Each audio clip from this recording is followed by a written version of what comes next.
This terrifying event happened to my buddy Ben when we were in high school. We were also very close, so we frequently went out together. That day, Ben invited us to his house to play, but we were all so terrified to go. Just thinking about it gave me and my friends goosebumps. But when we heard that his family had recently purchased a new video game console, we forgot about our concerns. We were astonished and delighted to know that we would be able to play a new gaming console, so we immediately agreed and rushed each other to Ben's house.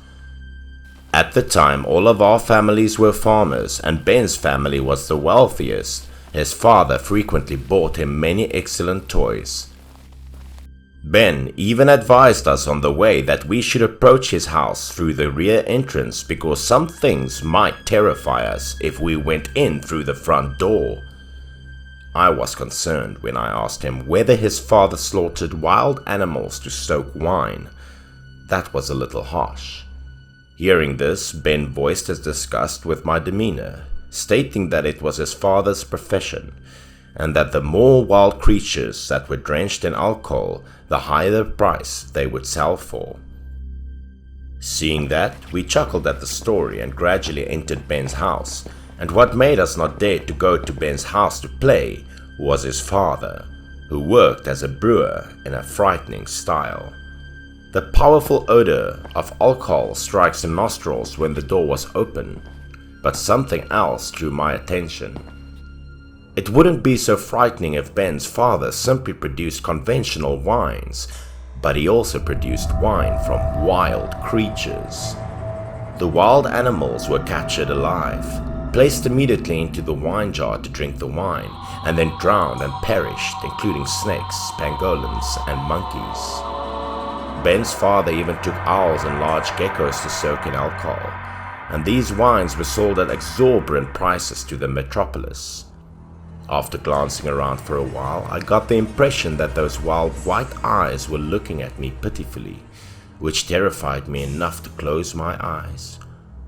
But once we saw the gaming console, we forgot about our fears. We had a great time that day and nothing bad happened. That helped us gradually get used to it all and stop being frightened of it, so we began coming to Ben's house more often. That day after school, we went to his house again, and there were a lot of people in front of Ben's house, surrounding it. It turned out that Ben's father had captured a very huge cobra, and it appeared that he wanted to soak it in wine.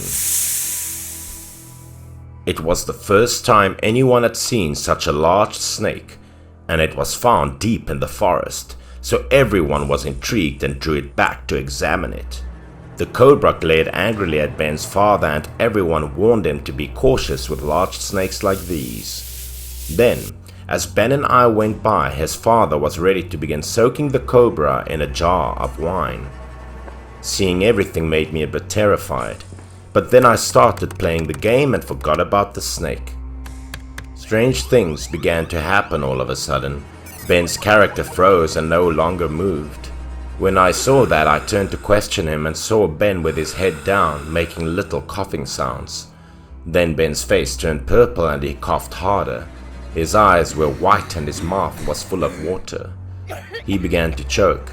His lips continued to spew something murky yellow, and I began to detect a strong alcohol odor from him. It turned out that what came out of his mouth was booze, not water. I became increasingly scared and I was at loss on what to do. Then Ben collapsed on the ground, his body splayed out as though lifeless.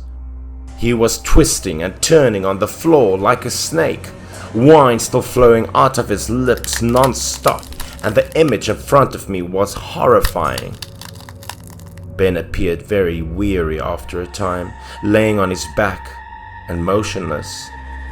I dashed to the yard to inform Ben's father because I was so terrified that I couldn't talk coherently. Ben's father had just finished soaking the snake at this point, so he was still quite pleased, and seeing me terrified, he had no idea what was going on. I was now staring at the snake in the wine jar. It looked just like Ben. It also extended its jaws wide. became white in the eyes, and twisted its body. This was precisely what Ben was experiencing in there. I didn't comprehend what was going on. My mind was a jumbled mess, and I simply stood there. Ben's father came inside to see what was wrong with his kid at this time, and I was still standing there in terror. Everyone rushed inside the house. Ben was nearly unconscious, with a lot of alcohol coming out of his lips. People surrounding Ben claimed he looked like a snake being drenched outside by Ben's father at the time. One of them also warned him that if he didn't release the snake, Ben would suffocate. When he heard that, he ran out of the yard and quickly knocked over the bottle of wine on the table, hoping Ben would live. The wine bottle shattered on the ground. Fortunately, the snake was still alive. It remained motionless for a while before waking up.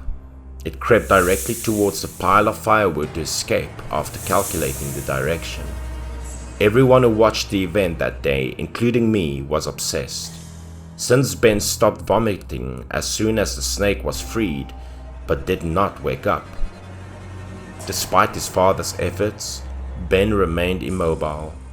Seeing this, everyone urgently requested that his father bring Ben to the hospital in order to rescue him in time, as he was concerned that Ben would die if he continued to do so. Ben was classified as intoxicated at the hospital by the doctor because he drank too much alcohol. He slept for more than 2 days after that. I paid Ben a visit when he recovered consciousness and questioned him about what occurred that day and whether he remembered anything. Ben stated that while playing games as usual, he suddenly detected a strong odor of alcohol in his nostrils. Then, his entire body plunged into a large pool of wine. Struggling, but unable to swim, being further overpowered by alcohol. When he tried to look around, he discovered himself in a lake surrounded by translucent glass. When he looked out, he saw his father and many people laughing and pointing at him, as if Ben was shrinking.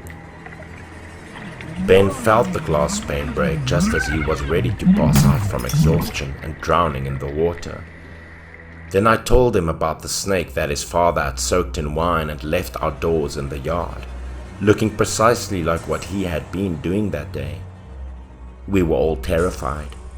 Ben's father soon leaving the horror-brewing wine business too.